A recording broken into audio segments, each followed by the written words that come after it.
खून पसीना लगा दिया था और दिन रात एक कर दिया था। लोगों ने भरोसा अपना दिया और ये जो 10,000 से ज़्यादा वोट की जीत है, ये जीत बताती है कि बीजेपी, शक्ति रानी शर्मा, कार्तिकेय शर्मा, इन सबों ने मिल करके जिस तरीके से लगातार काम किया, एक बड़ी टीम वहाँ ज़मीन पर लगातार जमी रही और मकसद सिर्फ यही था कि लोगों के बीच में यह भरोसा पैदा कर दिया जाए कि हमारे आने के बाद से यह एक परिवार बनेगा और इस परिवार की जो माली हालत है और बाकी जितनी भी स्थितियाँ हैं वो सब बेहतर हो जाएंगी और हमारा आपका रिश्ता जो है ना हमेशा मुझे उम्मीद है कि कौन नहीं वहां पहुंचा था। उत्तर प्रदेश के मुख्यमंत्री योगी आदित्यनाथ हैं, असम के हेमंता बिस्वा शर्मा, विप्लव दासगुप्ता वहां पर पहुंचे, एक बड़ा बीजेपी का नेता पहचान, वो सब वहां पर इस विधानसभा सीट पर पहुंचे भी। मैं राजीव जब था, चूंकि वहाँ पूर्वांचल के लोगों की तादाद भी ठीक ठाक है, 5-7 हज़ार वोट है और मनोज तिवारी वहाँ गए। मनोज तिवारी ने 3-4 सभाएं की और जहाँ जहाँ भी गए वहाँ वो ठीक ठाक लोग जो पूर्वांचल के थे वो भी जमा हुए थे।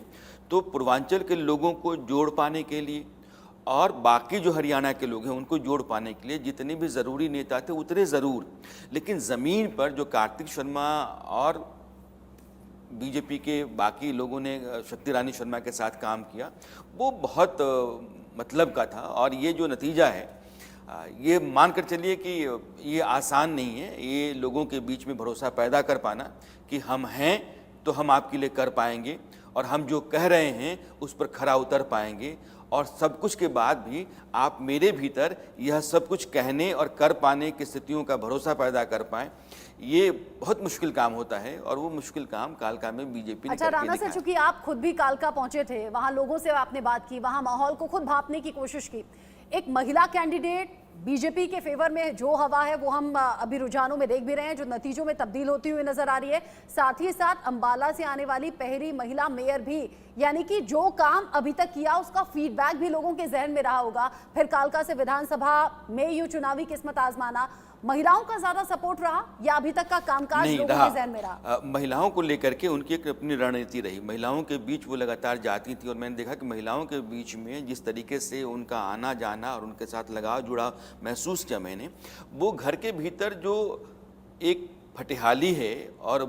घर घर में एक बच्चा जो है वो ड्रग्स का शिकार है, इसको उन्होंने बहुत ताकत से पकड़ा और कहा कि हमारे आते ही आप मान कर चलो कि एक तो महिलाओं की माली स्थिति, जो आपकी आर्थिक स्थिति है, वो सरकार की बहुत सारी योजनाएं हैं जिन योजनाओं के जरिए महिलाओं की आर्थिक स्थिति को बेहतर किया जा सकता है, वो हम जानते हैं, हम आपके लिए लेकर के आएंगे। आपके घर में जो आपकी औलाद है जो ड्रग्स का शिकार है, अगर ऐसा है तो हम आपको इससे मुक्त कराएंगे, आपकी औलाद को हम वापस आपको देंगे। और ये एक जज्बाती मामला था और इस मामले को उन्होंने बहुत कायदे से, करीने से पकड़ा और घर घर में अपनी एक अलग जगह बनाई। इसका फ़ायदा भी आपने इन नतीजों में देखा होगा। 10,000 से ज़्यादा वोट से वहाँ से जीत निकाल लेना ये आसान काम नहीं, मैं आपको फिर से कहता हूँ बहुत मुश्किल काम है।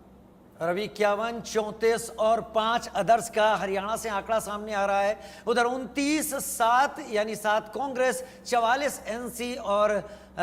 3 पीडीपी का मामला सामने आ रहा है जो कि जम्मू कश्मीर से है, यानी दोनों ही स्टेट